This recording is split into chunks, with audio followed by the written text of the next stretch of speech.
Hey, Kathleen here. I am reviewing this Hamilton Hills recessed mirror.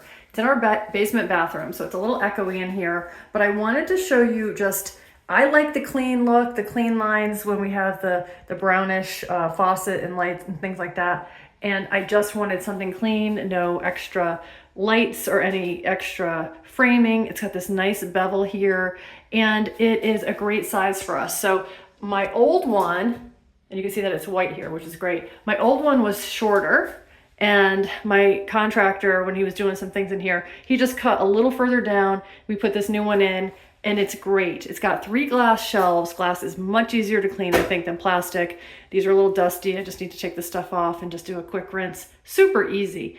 And it holds a lot. So it's got a lot of storage. You can adjust these for any height that you want. So you end up having 4 different places to put stuff. These magnets here and here are super strong, and it just latches. It doesn't bounce back.